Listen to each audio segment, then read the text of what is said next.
Alright, sorry if the lighting's bad.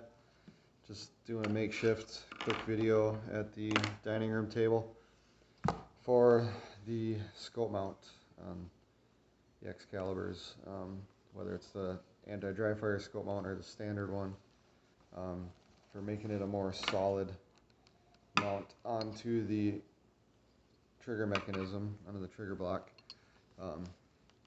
One way to make that much more solid and more consistent, especially for the anti-dry fire, is to add some countersinks into the scope mount, and then you got to get the right screws too. So you can see this I already did. What I used was just these,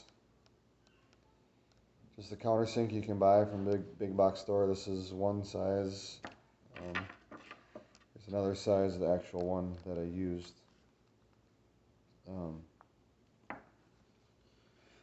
I did it in a drill press, but after doing it, I know for sure that I think I could just do it in a regular cordless drill. So really what you do is you get them countersunk enough to where, go to the right depth to where when you get these tapered screws, so I'm going to excuse the poor dexterity that I have.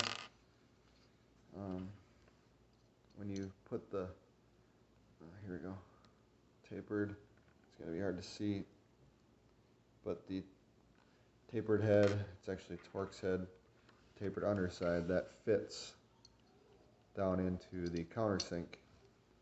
You see, this one is countersunk to a depth that has it just sticking up just barely. They're 832 thread screws that go into the trigger block.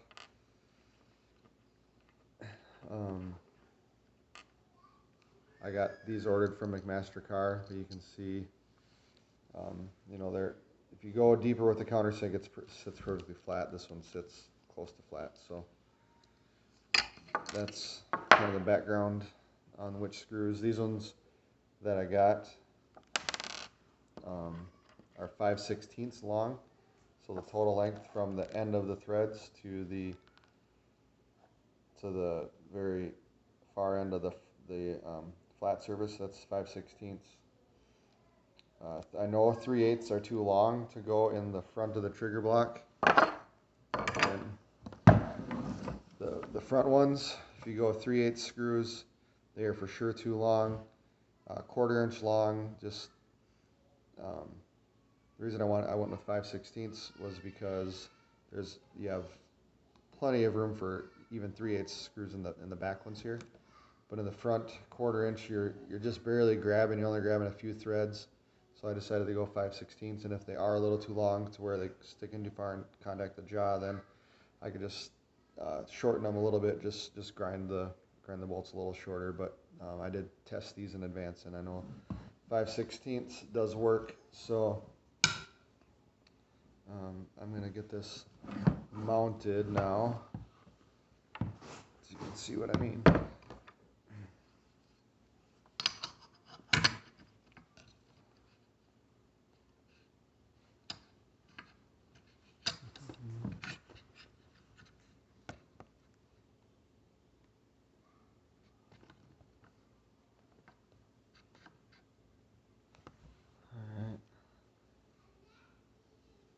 I'm going to actually use a drill to put these in. So I like the Torx head quite a bit. They're not as readily available at big box store, but I ordered from McMaster-Carr. And I made sure that was aligned well before I gave it any power. I had to order a box of 50 screws. If there were lower quantities, I would have ordered 3/8 long for the rear and probably 1/4 inch for the front, and then countersink a little deeper. But I just went with 5/16, and I think it'll work out just fine. You can even get Phillips head screws for countersink too.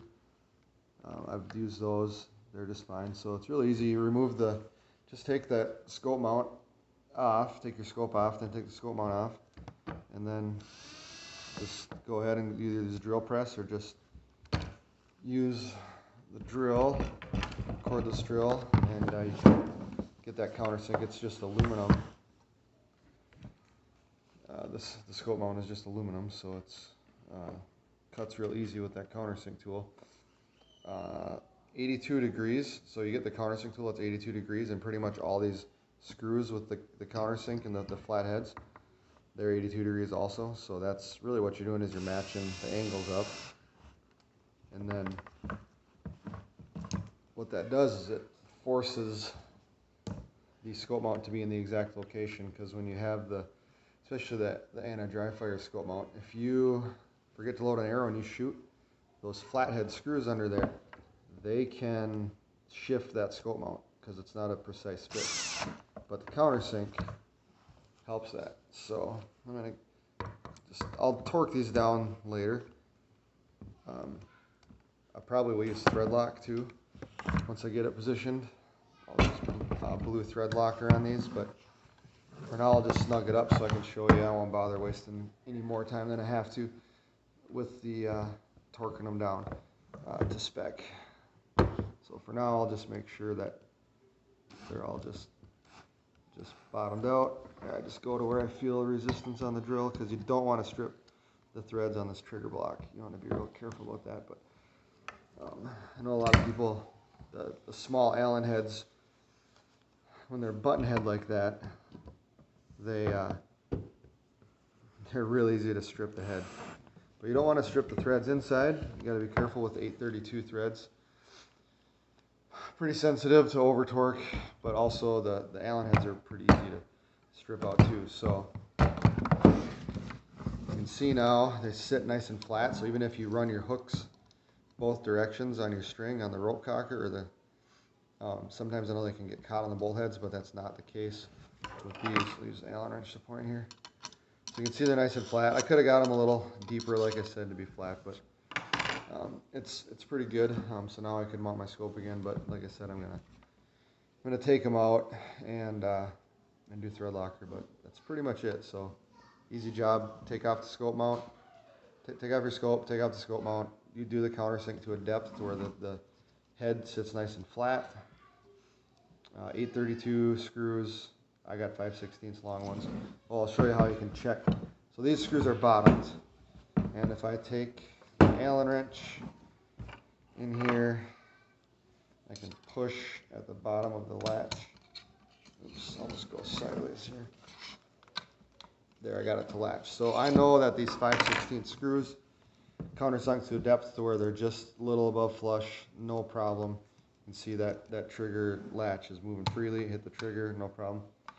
Actually just polish the sear on this trigger too, just see if I can lighten my trigger pull a little. So that is pretty much it. A pretty simple job, makes for a little more reliable scope mount connection.